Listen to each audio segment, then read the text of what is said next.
So I've got two presentations. The first is looking at the case studies and the elements tables that we prepared, that you kindly prepared.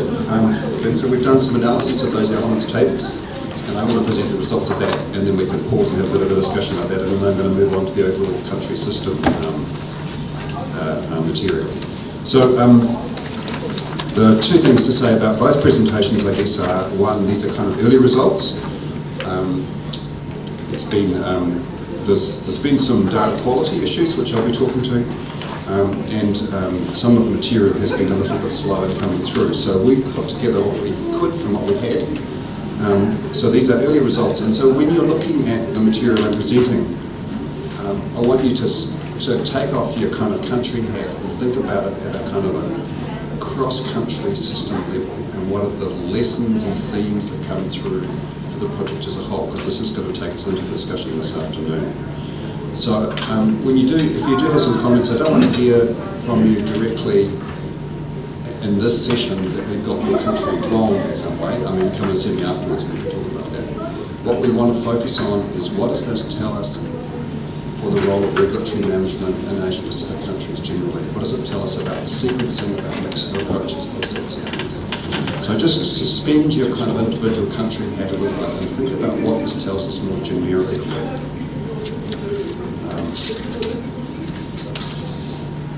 So just a reminder, the overall framework that we've developed for this project, which we used in our coding for both the elements studies and also for the looking at the country systems, was this policy wheel.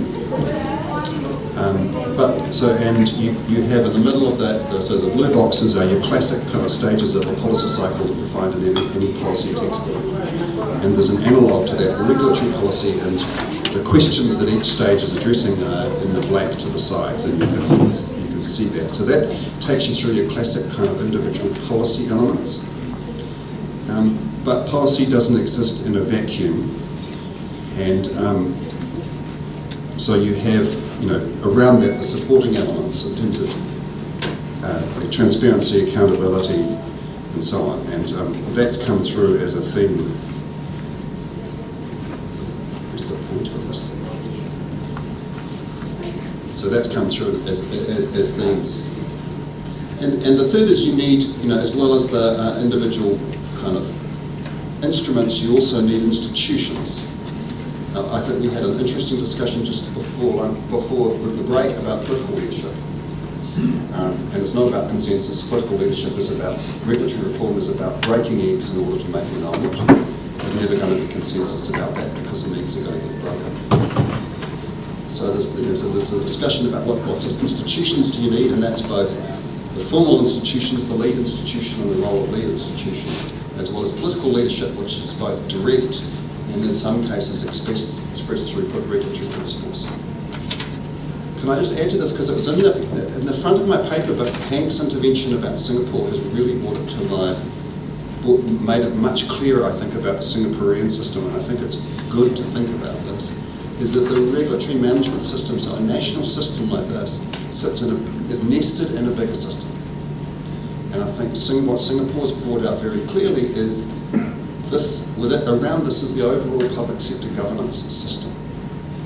And Hank, putting words in your mouth, it seems to me what you're saying about Singapore is you rely on the bigger system, so that individual organisations, as they're developing policies, Singapore doesn't have many of these at the national system level. You have it at the individual organisation level, and then you have the meta system, and you rely on the meta system to control the inner system. And you don't have much in this loop at the national level that's mandatory. And so Singapore, I think, is a really interesting kind of polar case, because you're unlike most OECD countries who you'd find, I know you're not an OECD country, but most OECD countries you find formalised national mandated requirements around this.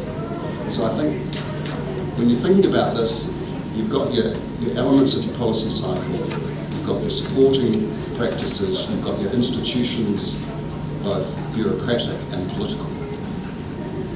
But they occur in a bigger context, and the bigger context is partly the public governance system. And Singapore relies on that basically to manage its regulatory system.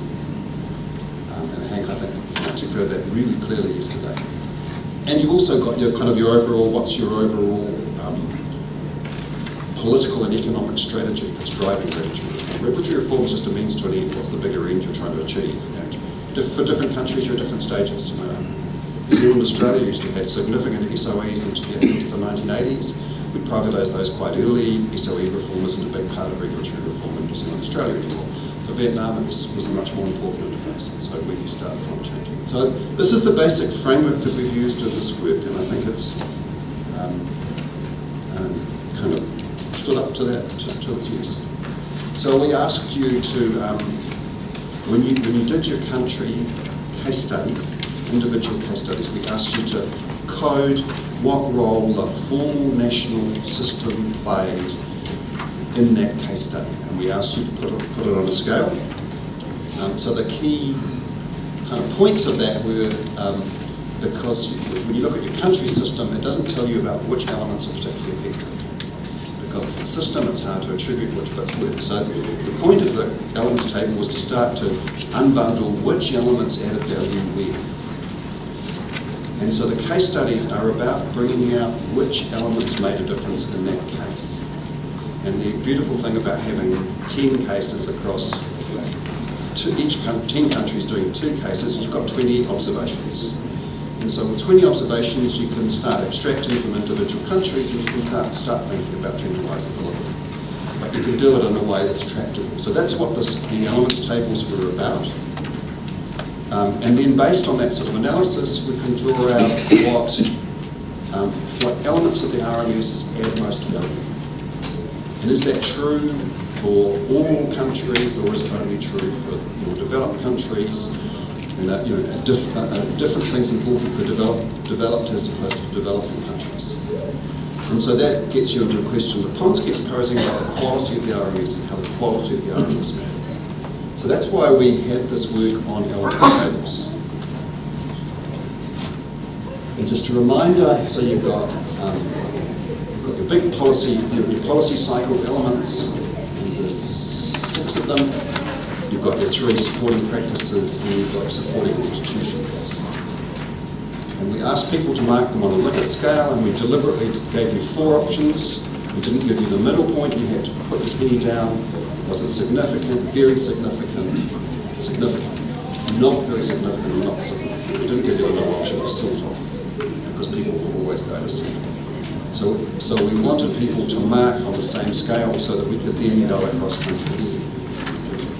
But what we found when we went through your returns is we had, well, as a more technical, as a qualitative researcher, I'd say is a slight problem with encoder reliability, which is different people interpret the question in a different way. And whenever you do qualitative research, you always have more than one person do the coding, and you make sure that coding is consistent across your qualitative examples. And one way of showing that intercoder reliability problem is we simply took the high score on the Likert scale, which is what's very significant.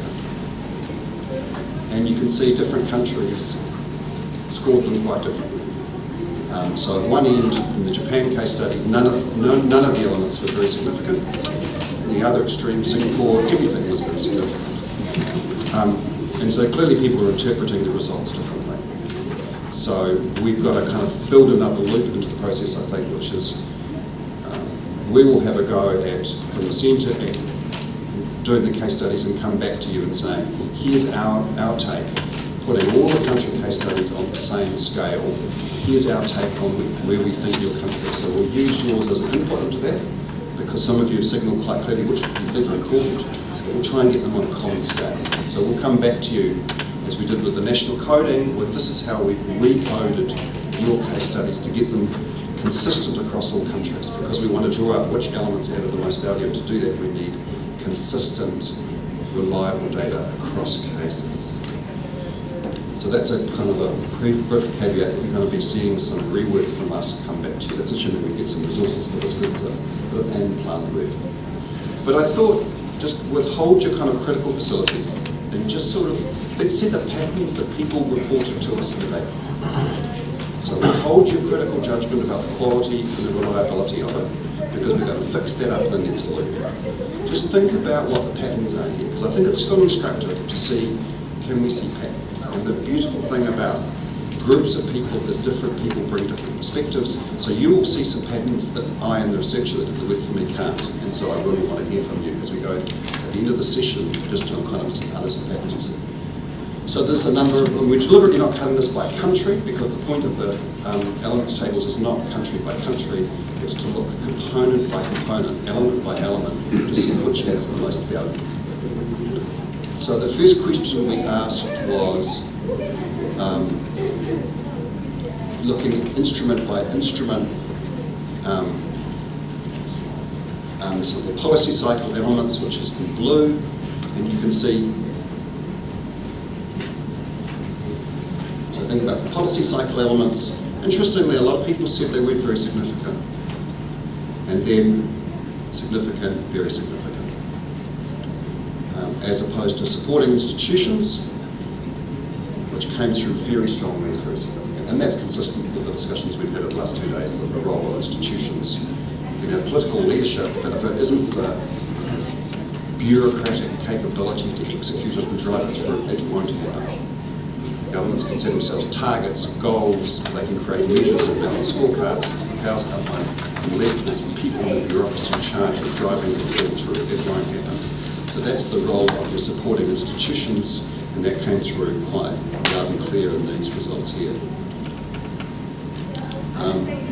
And the other is supporting practices, which is spread reasonably easily, evenly across the map. Now, obviously, these numbers will change a bit when we rework the numbers, but I would expect to see. I would be surprised if we find supporting institutions don't stay very strong in this table. It's a very key conclusion that came out of this. So I'm now breaking down, we've got these 3 categories. We've got policy elements, supporting practices and institutions. And this is the data for each of them. And again, I found some results in here quite surprising. So what I don't, and as well as some quite unexpected. So change in implementation, people generally saying not very significant. Most people's regulatory management systems are quite weak on change implementation. If you have the misfortune to read RMSs, as I do in our country, because we review them, it's generally a piece of flattering and waffling. Very few are very clear about how they're going to execute change. And most change fails or succeeds not because of how it's designed, but how well it's executed. So it's actually really important for anchoring change. But regulatory management systems generally are often quite weak on how you go about executing change. And what comes through as significant is administration and enforcement, which I find surprising, because again, I think regulatory management systems are quite low-powered about what regulators actually do, as opposed to the design of policies. So I found that result quite surprising, and so it'll be interesting to see if that remains the result when we rework the numbers with you. Decision-making support is interesting. It came through as quite strong. Australian, I think, we actually made the comment, kind of the early versions of RMSs were kind of badly executed, and political decision makers didn't find them useful. So it's interesting in the case studies that they come through as quite important. And one of the 2 New Zealand case studies, it was quite important. Arguably, it helped get the warrant fitness reform over the line. So, so the case studies aren't necessarily going to show what we expect to find, which is the point of doing research. You're going to find some things you didn't expect to see. A little in legal policy, not very significant, which is what I'd expect. And this one is quite interesting too, monitoring and review, because again, I think that's areas where regulatory management systems are quite weak. They're not so clear about how you monitor and review whether our program is effective. So that's looking at the policy elements. Keep going. Yep, clear. Yep. So the supporting institutions, and again, kind of a fairly mixed, no strong kind of conclusions there. I'm quite surprised by the communication engagement, not very significant, 47%. I was quite surprised, because in the first workshop, consultation and engagement came through really loud and clear as a very important component. So I was quite surprised by that one. The other 2 look pretty standard. And this is looking at the role of institutions, and so you see massive vote here for key role of the institutions. Very significant in 73% of cases. So again, this is like election night, if that's the early result, and if that result's concerned, we're going to have a change of government, This is a really strong finding if it's completely through the data. And in OECD countries, people put a lot of store on statement of regulatory policy principles, and again, it's coming through in the cases, which is quite interesting. So those are the raw results, some data quality issues which we're going to have to fix. But you can see how if we rework the tables, we can pull out some quite interesting conclusions about what seems to work. We have done some more analysis breaking that down by OECD, non-OECD, developed country status versus non-developed country status. I'm not going to present this now because I don't think the data is good enough yet for us to be able to draw the granularity of the data is such that I don't think we can be confident about the conclusions. But that's where we would go next, is then look at if there's a pattern, is it a pattern across all countries, or is it a pattern in certain groups of countries?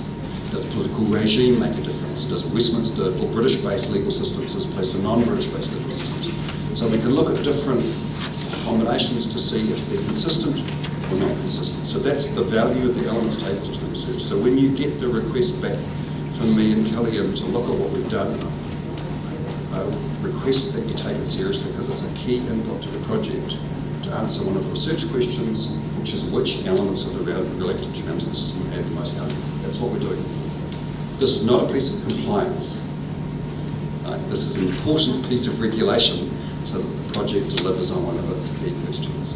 And I think it will be an interesting evidence base because it's moving things out of kind of an OECD context to a mixture of OECD and non-OECD countries. So I think if we find some strong conclusions, we can say they're quite generalisable across a range of countries. And again, this is just another version of the picture which showed different people mark things differently. Some people using all the colours of the palette, some tending towards one side of the palette rather than others. So what we would like to see is, when we've done the rework, that the palette is broadly similar across all the countries. Everyone is using kind of one of the four keys at various times, so that we get a reasonably consistent coding across the cases. So I'm going to stop there. So that's what the elements tables are.